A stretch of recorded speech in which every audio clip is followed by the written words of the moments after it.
On the 23rd of June 2016, Britain voted in a referendum to leave the European Union in what has become known as Brexit.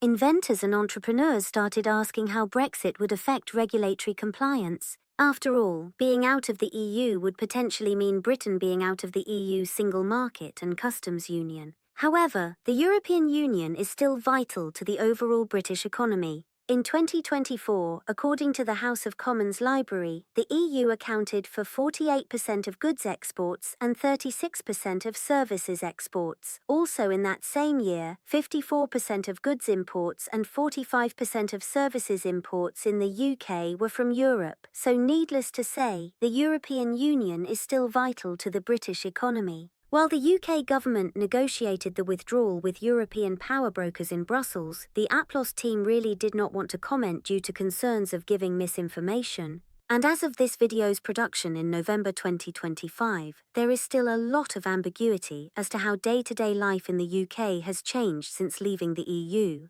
But being based in London, along with helping companies from all over the world, the Aplos team wants to start addressing Brexit, though by no means will we do justice in one video. We started this video's research by reviewing the British government website, and in so doing, we can say for sure that Westminster plans to continue recognising products that contain the CE mark, which as previously mentioned is conformity with European health, safety and environmental protection standards. In other words, products with the CE mark can still be sold in the UK. Our understanding as of this video's production in November 2025 is that the Department for Business and Trade will indefinitely extend CE mark usage for various categories, including toys, gas appliances and aerosol dispensers, to name just a few examples. However, this legislation does not apply to all industries, meaning the UK government at this point will not recognise all products with a CE mark. This includes, to name just a few examples, medical devices regulated by the Medicines and Health Products Regulatory Agency, or MHRA, and rail products which are regulated by the Department for Rail and Road.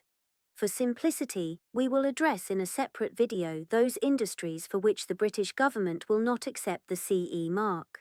That being said, since Britain will accept the CE mark for many products and their respective industries, here's just a brief summary of why it's important. To comply with EU law, manufacturers must comply with regulatory standards in specific categories before being sold in Europe. These standards cover issues like product safety, testing, classification, and more. To have not recognized the CE mark would have required manufacturers to satisfy two conformity assessments, one for the European Union, the other for the United Kingdom, which would have increased costs for both manufacturers and government oversight, having to review such documentation. Following the UK's withdrawal from the European Union, the UK proposed a new conformity assessment scheme of their own, known as the UKCA mark. But with the UK government's latest decision to accept the CE mark for many industries, we don't yet know how many manufacturers will use this new conformity assessment.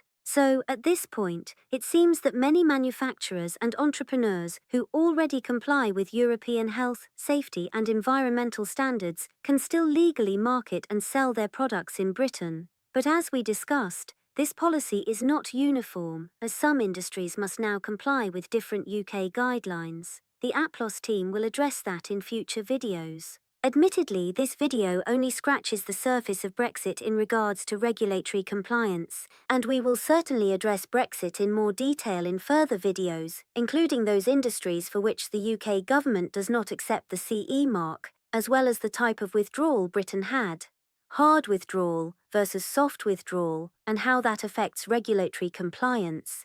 So how can the Aplos team assist? Aplos Device Regulatory Consulting UK Limited helps companies interested in getting regulatory clearance for their products, but without the bloated fees and intimidating jargon. We can help with advising clients on material to include in a submission, reviewing submissions, doing a gap analysis, and compiling regulatory documentation from scratch as well as more. We explain clearly and concisely so as not to intimidate or overwhelm anyone. From our London-based offices, we work with companies all over the world. Contact us today to learn more about what we do, your needs, and how we might be able to assist. Please let us know too, what questions do you have? What would you like the Aplos team to address? Please also subscribe to this channel if you haven't already, as we are constantly posting more videos. And thank you as always for watching.